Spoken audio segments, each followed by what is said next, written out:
የኢትዮጵያ ሕዝብ አንድም ሳይቀር መንግስተ ሰማያት ይገባል ብዬ አንድ ጊዜ ተናግሬያለሁ። አንድም ሳይቀር ይገባል ወደ መንግስተ ሰማያት ብዬ ያሰብኩበትም ጊዜ አለ፣ የተናገርኩበትም ጊዜ አለ። ቲክቶክ የሚባል መጣ።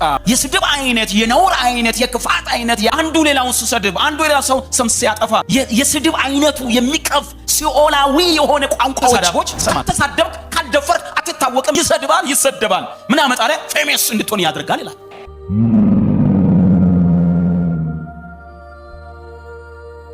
በዚህ ዘመን የመናገር ዘመን እንደመሆኑ መጠን ማህበራዊ ሚዲያ ላይ ካያችሁ እኔ ኢትዮጵያ ሕዝብ እንደዚህ ይናገራል ብዬ አላስብም ነበር። አንዳንድ ነገሮችን ስትመለከቱ የኢትዮጵያ ሕዝብ በጣም ጨዋ ነው ብዬ ከሚያምኑት ወገን አንዱ እኔ ነኝ። በጣም ጨዋ ሕዝብ ነው ብዬ በጣም ቅጡብ ነው፣ ለንግግሩ ጨዋ ነው፣ ስሜቱን ይገዛል ብዬ አምን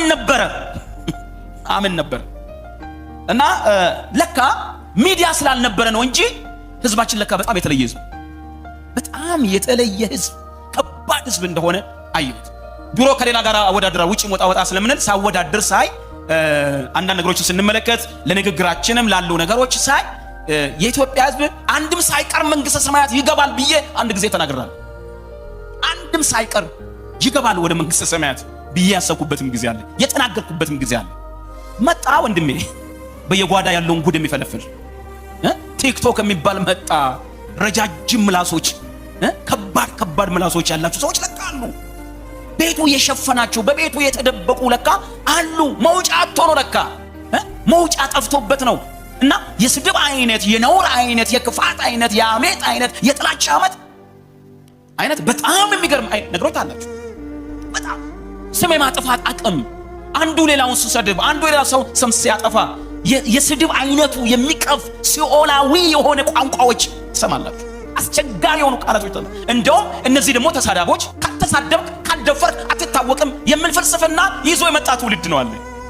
በሰደቡ ምንም ሞራላቸው የማይነካ እንደ ደስታ የሚቆጥሩት እየሳቁ ዘይት እንደተቀባ ሰው የሚቀበሉ ሰዎች አሉ። እየተሰደበ ይስቃል፣ ይሰድባል፣ ይሰደባል። ምን ያመጣለ? ፌመስ እንድትሆን ያደርጋል ይላል። እግዚአብሔር አምላክ ከእንዲህ አይነት ቆሻሻ ህይወት ዛሬ ይፈውሰን። ጫዋቹ አሜን በሉ እስኪ። ዛሬ እስኪ አሜን ትላላችሁ ወገኖች? የመፈወስ ዘመን ያድርግልን። አሜን በሉስ። እንዲህ አይነት ህዝብ ነው ለካ ያለን። በጣም ደፋር ህዝብ።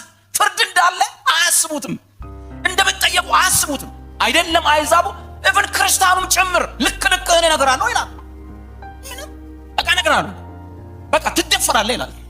እደፍራለሁ ብሎና በቃ ደፍሬ እናገራለሁ ብሎ ይሰዳደባሉ፣ ይሳደባሉ፣ ያማሉ። ትልቁን ሰው አውርዶ ይፈጠፍጣሉ፣ በዛ ይደሰታሉ። በዛ በኩል እነሱ ደስ ይላቸዋል፣ በቃ የሚከታተላቸው ይበዛላቸዋል። አከለ እንደዚህ ሆነ ርስ ብለው ይሰጣሉ። ያ ርስ ገብቶ ሰው ይገባል፣ ለነሱ ተከታይ ይበዛላቸዋል፣ ገንዘብን ያገኛሉ። ሰውን በመስደብ ነውር የሆነ ቃላትን በመጠቀም ከሀገራችንና ከባህላችን ጋር የማይሄድ የቃላት አጠቃቀሞችን በመጠቀም ገንዘብን መስራት፣ ብርን መስራት፣ እየሰደቡ እየተሰደቡ፣ እያጠፉ እየጠፉ መኖር።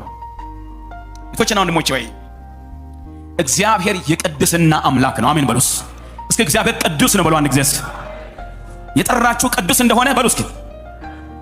እናንተም በኑሯችሁ ሁሉ ቅዱሳን ሁኑ። እስኪ አሜን በሉ አንድ ጊዜ።